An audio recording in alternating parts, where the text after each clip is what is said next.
Hello, my friends, and welcome back to Walking with Christ, where we are continuing our audio reading of the Book of Job. We're going to try to squeeze this reading in today, and we'll see if we're lucky enough to do it without getting called out to work. So let's see how this goes. We are on chapter 18 if you're following along. Bildad speaks. God punishes the wicked. Then Bildad the Shuhite answered, How long will you hunt for words? Consider, and then we shall speak. Why are we counted as cattle? Why are we stupid in your sight? You who tear yourself in your anger, shall the earth be forsaken because of you, or the rock be removed out of its place? Surely the light of the wicked is put out, and the flame of their fire does not shine. The light is dark in their tent, and a lamp above them is put out. Their strong steps are shortened, and their own schemes throw them down, for they are thrust into a net by their own feet, and they walk into a pitfall. A trap seizes them by the heel, a snare lays hold of them, a rope is hid for them in the ground, a trap for them in the path. Terrors frighten them on every side and chase them at their heels. Their strength is consumed by hunger, and calamity is ready for their stumbling. By disease their skin is consumed. The firstborn of death consumes their limbs. They are torn from the tent in which they trusted, and are brought to the king of terrors. In their tents nothing remains. Sulfur is scattered upon their habitations. Their roots dry up beneath, and their branches wither above. Their memory perishes from the earth, and they have no name in the streetlight. They are thrust from light into darkness and driven out of the world. They have no offspring or descendant among their people, and no survivor where they used to live. They of the west are appalled at their fate, and horror seizes those of the east. Surely such are the dwellings of the ungodly, such is the place of those who do not know God.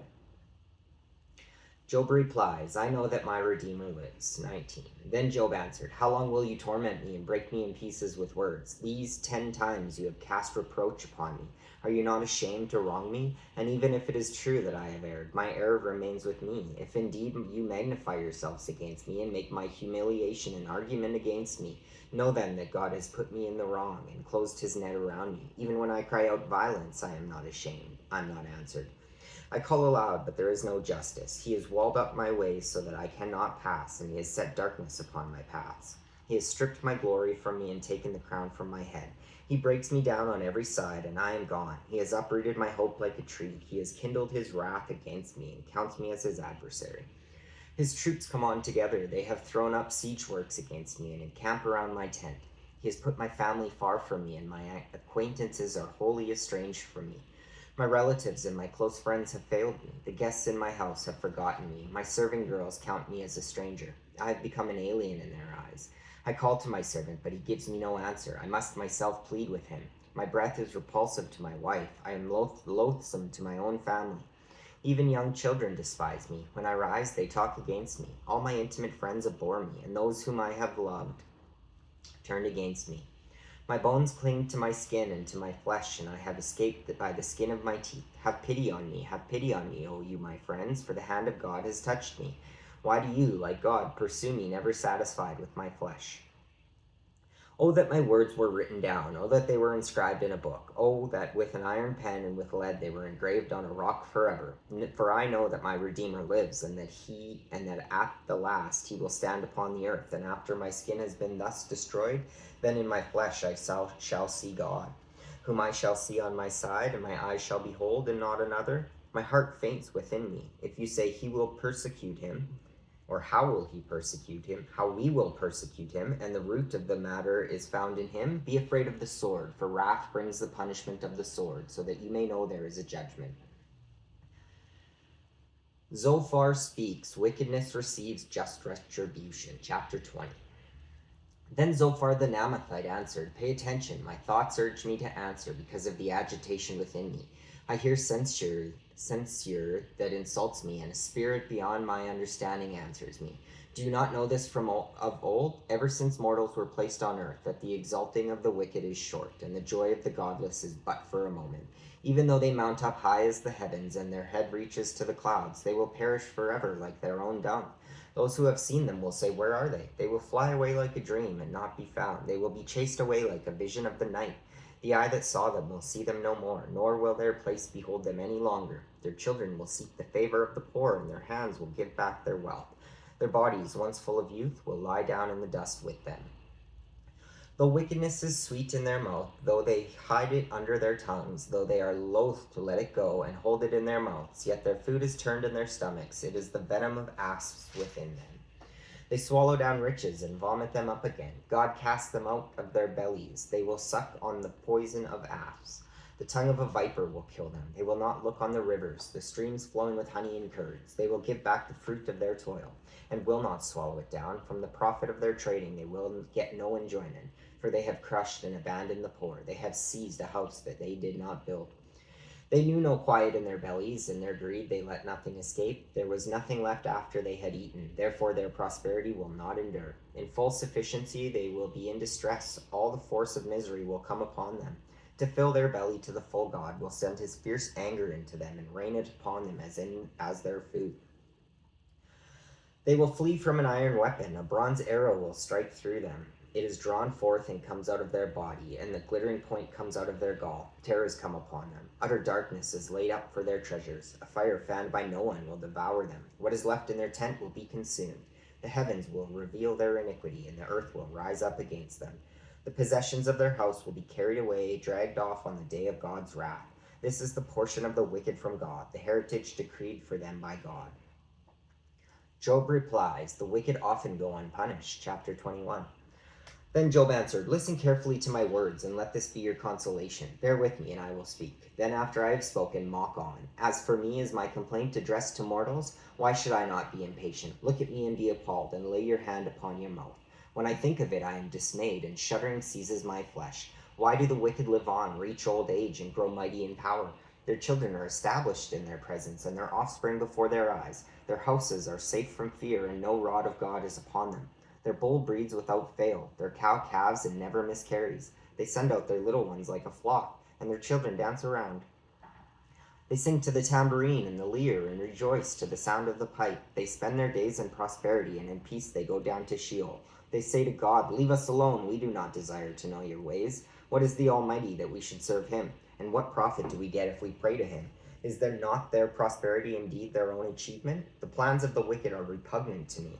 How often is the lamp of the wicked put out? How often does calamity come upon them? How often does God distribute pains in his anger? How often are they like straw before the wind, and like chaff that the storm carries away? You say God stores up their iniquity for their children. Let it be paid back to them, so that they may know it. Let their own eyes see their destruction, and let them drink of the wrath of the Almighty. For what do they care for their household after them, when the number of their months is cut off? Will any teach God knowledge, seeing that he judges those that are on high? One dies in full prosperity, being wholly at ease and secure, his loins full of milk, and the marrow of his bones moist.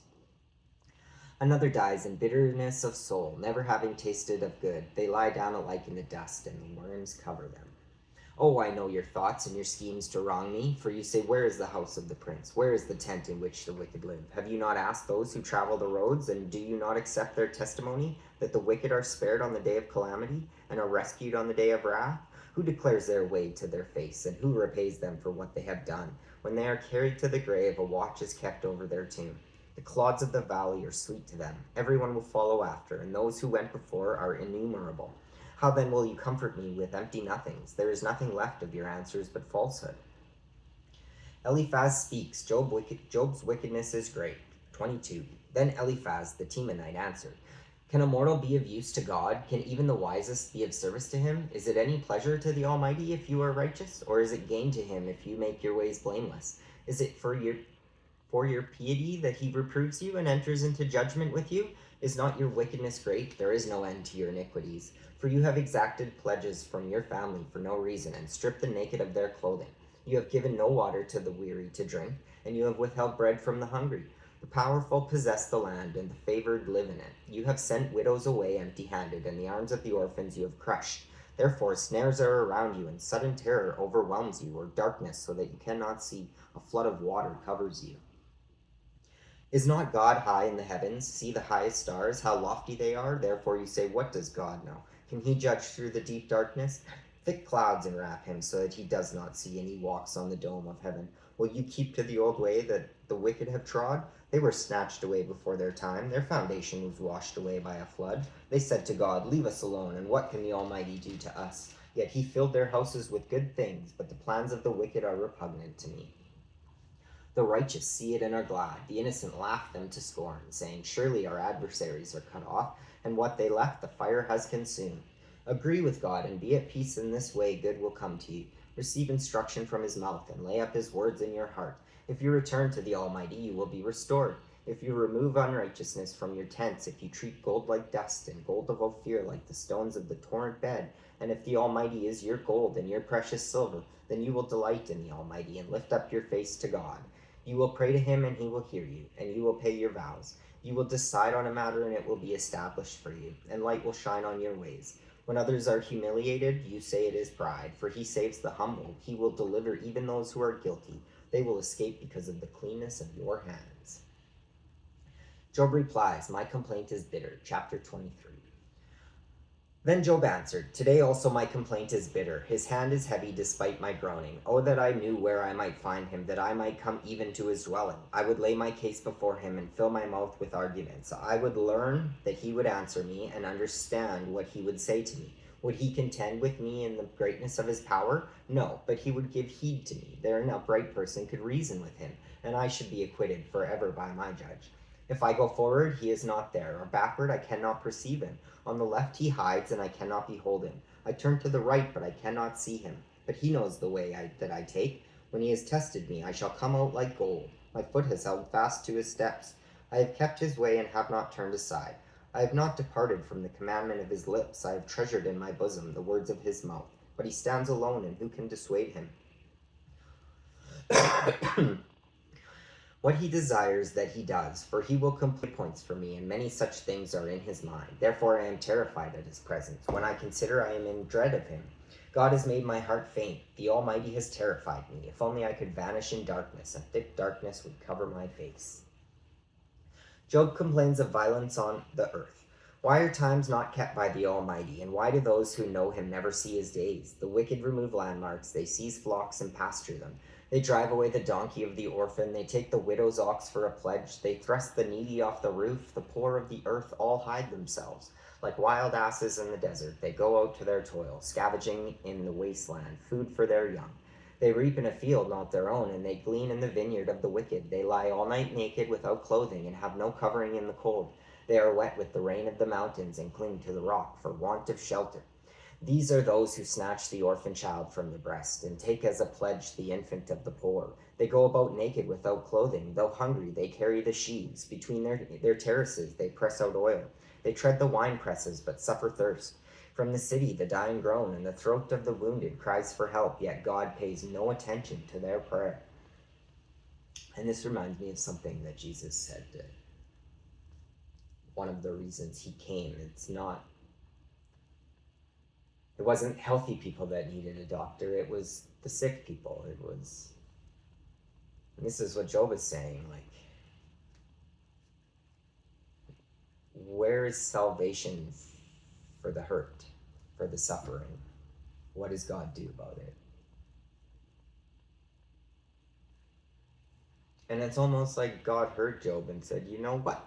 Here's what I'm going to do about it. I'll send you my son and show you how great my salvation is.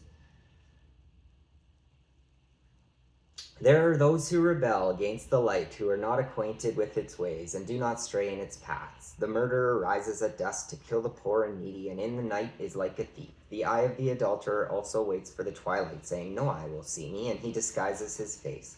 In the dark they dig through houses. By the day they shut themselves up, for they do not know the light. For the deep darkness is morning to all of them, for they are friends with the terrors of deep darkness. Swift are they on the face of the waters. Their portion in the land is cursed. No treader turns towards their vineyards. Drought and heat snatch away the snow waters. So does Sheol, those who have sinned. The womb forgets them. The worm finds them sweet. They are no longer remembered. So wickedness is broken like a tree. They harm the childless woman and do no good to the widow. Yet God prolongs the life of the mighty by his power. They rise up when they despair of life. He gives them security, and they are supported. His eyes are upon their ways. They are exalted a little while, and then are gone. They wither and fade like the mallow. They are cut off like the heads of grain. If it is not so, who will prove me a liar and show that there is nothing in what I say? Bildad speaks. How can a mortal be righteous before God? Then Bildad the Shuhite answered, Dominion and fear are with God. He makes peace in his high heaven. Is there any number to his armies? Upon whom does his light not arise? How then can a mortal be righteous before God? How can one born of woman be pure? If even the moon is not bright and the stars are not pure in his sight, how much less a mortal who is a maggot and a human being who is a worm? Job replies, God's majesty is unsearchable. 26. Then Job answered, How you have helped one who has no power, how you have assisted the arm that has no strength, how you have counseled one who has no wisdom and given much good advice. With whose help have you uttered words, and whose spirit has come forth from you? The shades below tremble, the waters and their inhabitants. Sheol is naked before God, and Abaddon has no covering. He stretches out Zaphon over the void and hangs the earth upon nothing. He binds up the waters in his thick clouds, and the cloud is not torn open by them. He covers the face of the full moon and spreads over it his cloud. He has described a circle on the face of the waters at the boundary between light and darkness. The pillars of heaven tremble and are astounded at his rebuke. By his power and he stilled the sea. By his understanding he struck down Rahab. By his wind the heavens were made fair. His hand pierced the fleeing serpent. These are indeed but the outskirts of his ways, and how small a whisper do we hear of him. But the thunder of his power, who can understand? Job maintains his integrity. 27. Job again took up his discourse and said, As God lives, who has taken away my right, and the Almighty, who has made my soul bitter, as long as my breath is in me, and the Spirit of God is in my nostrils, my lips will not speak falsehood, and my tongue will not utter deceit. Far be it from me to say that you are right. Until I die, I will not put away my integrity from me. I hold fast my righteousness and will not let it go. My heart does not reproach me for any of my days. May my enemy be like the wicked, and may my opponent be like the unrighteous. For what is the hope of the godless when God cuts them off, when God takes away their lives? Will God hear their cry when trouble comes upon them? Will they take delight in the Almighty? Will they call upon God at all times? I will teach you concerning the hand of God, that which is with the Almighty I will not conceal. All of you have seen it yourselves. Why then have you become altogether vain? This is the portion of the wicked with God, and the heritage that oppressors receive from the Almighty. If their children are multiplied, it is for the sword, and their offspring have not enough to eat. Those who survive them, the pestilence buries, and their widows make no lamentation. Though they heap up silver like dust, and pile up clothing like clay, they may pile it up, but the just will wear it, and the innocent will divide the silver. They build their houses like nests, like booths made by sentinels of the vineyard. They go to bed with wealth, but will do so no more. They open their eyes, and it is gone.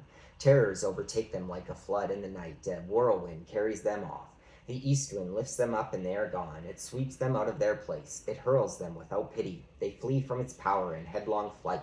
It clasps its hands at them and hisses at them from its place.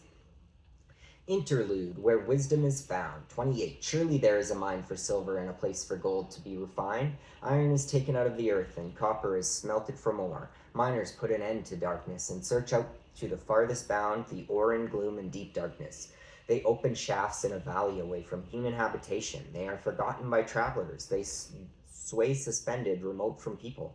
As for the earth, out of it comes bread, but underneath it is turned up as by fire. Its stones are the place of sapphires, and its dust contains gold. That path no bird of prey knows, and the falcon's eyes has not seen it. The proud wild animals have not trodden it. The lion has not passed over it. They put their hand to the flinty rock and overturn mountains by the roots. They cut out channels in the rocks, and their eyes see every precious thing.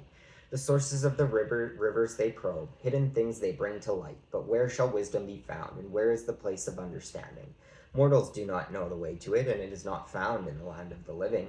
The deep says, It is not in me, and the sea says, It is not with me. It cannot be bought for gold, and silver cannot be weighed out as its price. It cannot be valued in the gold of Ophir, and precious onyx or sapphire. Gold and glass cannot equal it, nor can it be exchanged for jewels of fine gold. No mention shall be made of coral or of crystal. The price of wisdom is above pearls. The chrysolite of Ethiopia cannot compare with it, nor can it be valued in pure gold. Where then does wisdom come from, and where is the place of understanding? It is hidden from the eyes of all living, and concealed from the birds of the air. Abaddon and Death say, We have heard a rumor of it with our ears. God understands the way to it, and he knows its place, for he looks to the ends of the earth and sees everything under the heavens. When he gave to the wind its weight and apportioned out the waters by measure, when he made a decree for the rain and a way for the thunderbolt, then he saw it and declared it. He established it and searched it out, and he said to humankind, truly, the fear of the Lord that is wisdom, and to depart from evil is understanding. And this is the kingdom of heaven.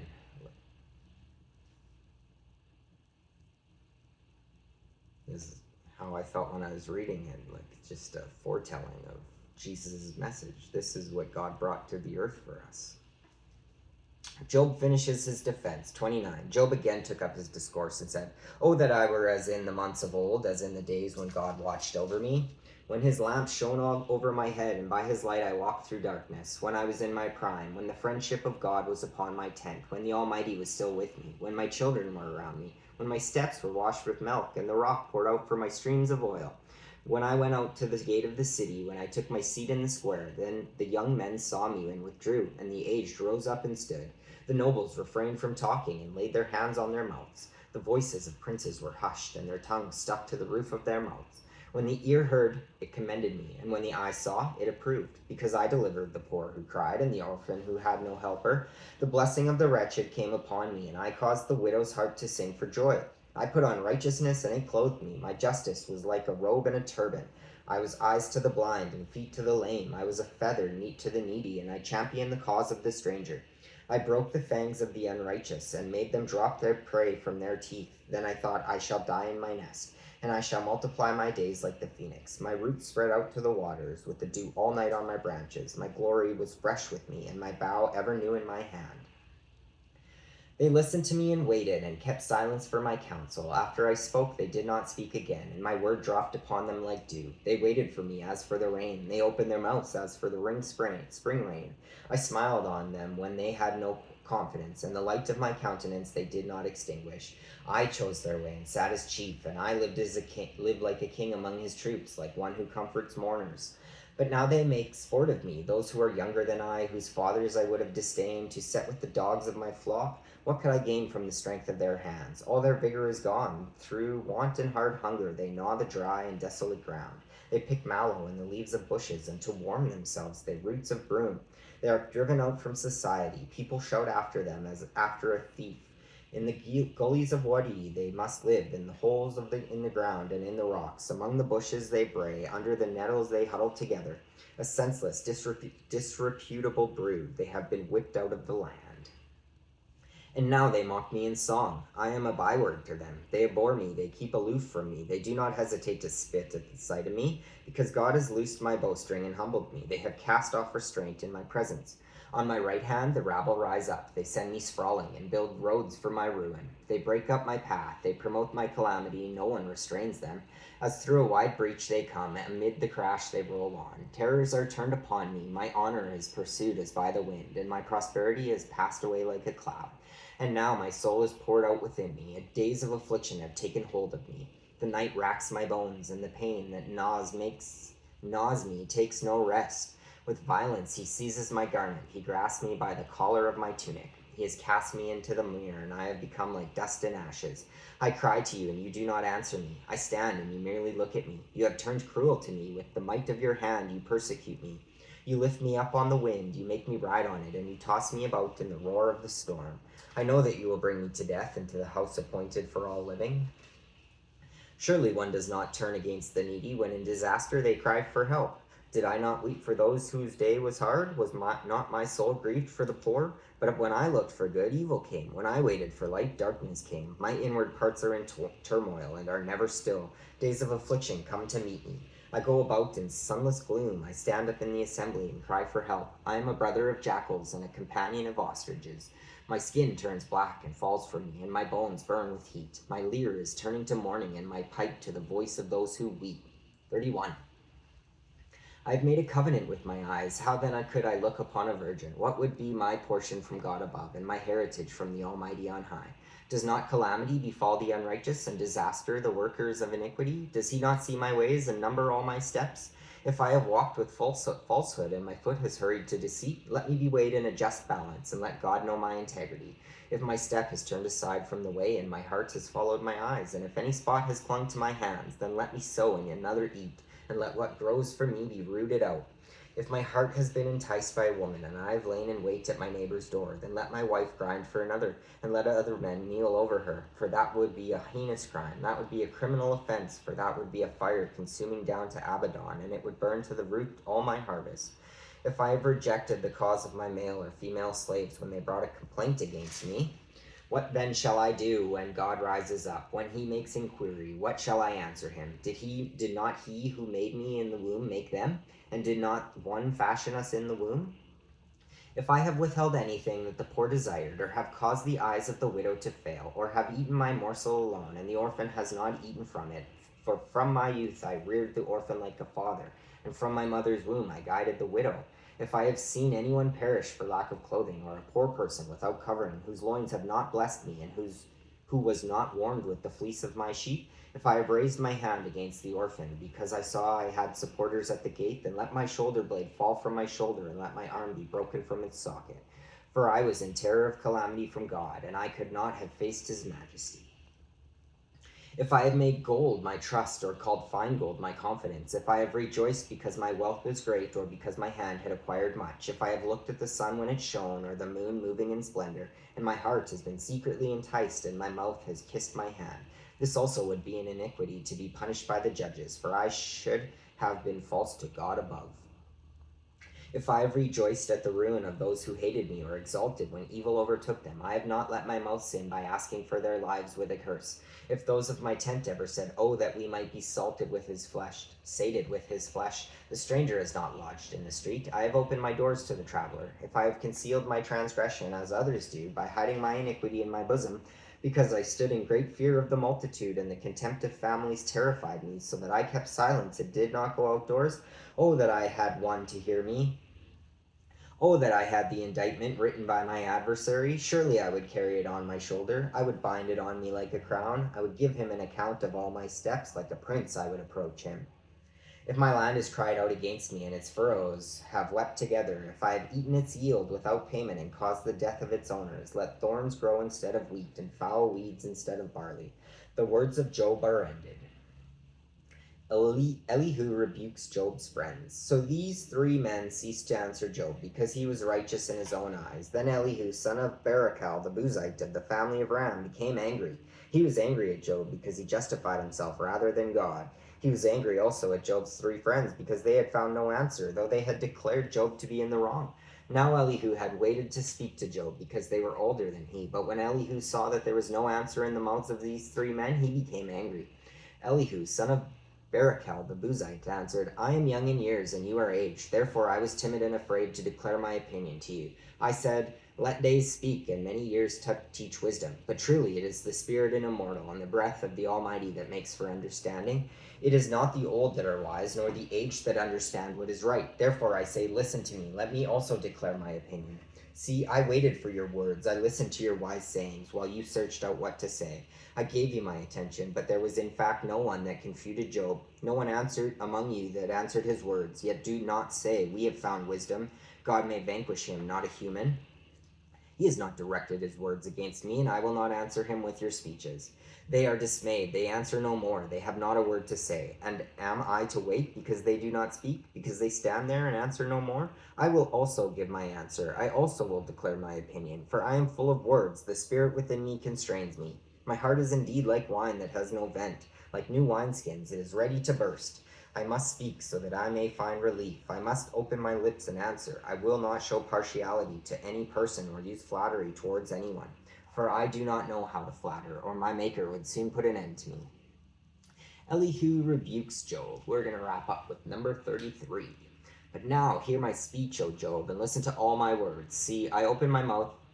The tongue in my mouth speaks. My words declare the uprightness of my heart, and what my lips know, they speak sincerely. The Spirit of God has made me, and the breath of the Almighty gives me life. Answer me if you can. Set your words in order before me. Take your stand.